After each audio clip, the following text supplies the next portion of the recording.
അമ്മയിലിപ്പോൾ ഒരു കലാപകാലം എന്ന് പറയുന്ന ഒരവസ്ഥയിലേക്ക് വന്നിട്ടുണ്ട്. കാരണം കൂട്ടയടി എന്നെല്ലാം തന്നെ പറയാം.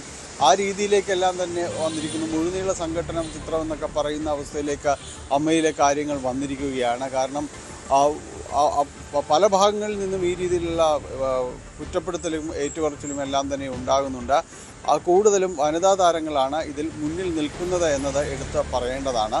ഏതായാലും മറ്റ് ടിനി ടോമിനെ കേന്ദ്രീകരിച്ചുകൊണ്ട് ഒരു വിഭാഗം കോക്കസ് ചെയ്യപ്പെടുന്നു എന്നൊരു ആക്ഷേപമാണ് മറുവിഭാഗം ഉയർത്തിക്കൊണ്ടുവരുന്നത്. അവരാകട്ടെ കുക്കു പരമേശ്വരൻ്റെയും നീനാക്കുറുപ്പിൻ്റെയും അൻസിബയുടെയും എല്ലാം ഒരു മറുഭാഗം എന്ന രീതിയിലേക്ക് മറുചേരി എന്ന രീതിയിലേക്ക് അവതരിപ്പിക്കപ്പെടുകയും ചെയ്യുന്നു. അങ്ങനെ ഈ പല ഭാഗങ്ങളിലും പലയിടങ്ങളിലായിട്ട് ഇത് അഭിപ്രായ പ്രകടനങ്ങളും പൊട്ടിത്തെറികളും എല്ലാം ഉണ്ടാകുമ്പോൾ വളരെ ശ്രദ്ധേയമാകുന്നത് ഈ സീനിയർ താരങ്ങൾ നേരത്തെ രഞ്ജിത്ത് വിശേഷിപ്പിച്ചത് ഈ പ്രീമിയർ ലെവലിലുള്ള ആരും തന്നെയും ഇതുമായി ബന്ധപ്പെട്ടുകൊണ്ട് ഒരഭിപ്രായവും പറയുന്നില്ല എന്നതും പ്രത്യേകം ശ്രദ്ധിക്കേണ്ടതാണ്. അവരത് പറയാതിരിക്കാനും പ്രത്യേകം ശ്രദ്ധിക്കുന്നുമുണ്ട് താനും.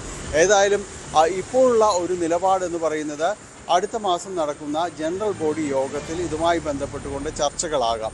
അതിനു മുൻപായിട്ട് അൻസിബയ്ക്ക് എന്താണ് പറയുവാനുള്ളതെന്ന് കേൾക്കാനായിട്ട് അമ്മ എക്സിക്യൂട്ടീവ് തയ്യാറാകും. ഇതുമായി ബന്ധപ്പെട്ടുകൊണ്ടൊരു ആശയവിനിമയം നടത്തിയിട്ടുണ്ട് എന്നാണ് അമ്മയിൽ നിന്ന് അനൗദ്യോഗികമായി അറിയാനായിട്ട് സാധിക്കുന്നത്. അൻസിബയായിട്ട് ഇതിനോട് പ്രതികരിച്ചിട്ടില്ല, അവർക്കത് അറിയില്ല എന്നുമാണ് പറയുന്നത്.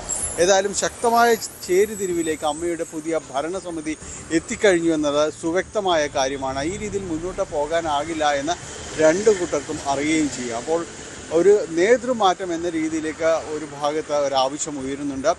ശ്വേതാ മേനോൻ അതിൻ്റെ നേതൃത്വത്തിൽ ഉള്ള ഒരു ഭരണസമിതി എന്ന് പറയുന്നത് പ്രത്യേകിച്ച് ഒരു വിഭാഗത്തെ മാത്രമാണ് പ്രശ്നങ്ങൾ അവർക്ക് പ്രതിനിധീകരിക്കുന്നത്. മുഴുവൻ പേരെയും അഡ്രസ്സ് ചെയ്യാൻ അവർക്ക് കഴിയുന്നില്ല എന്നതടക്കമുള്ള വിമർശനങ്ങളുണ്ട്.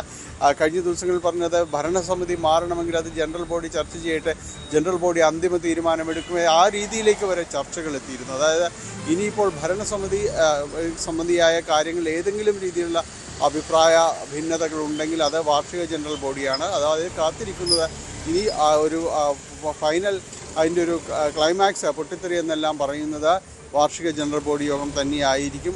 അതിനുള്ളിൽ എന്ത് സമാന്തര ചർച്ചകൾ നടത്താൻ ആർക്ക് കഴിയുമെന്നതാണ്, ആര് മുന്നിട്ടിറങ്ങുമെന്നതാണ്.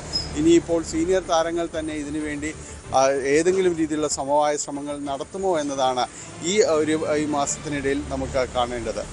രഞ്ജിത്ത്. ശരി, ഡാനിയാണ് വിവരങ്ങൾ പങ്കുവച്ചത്.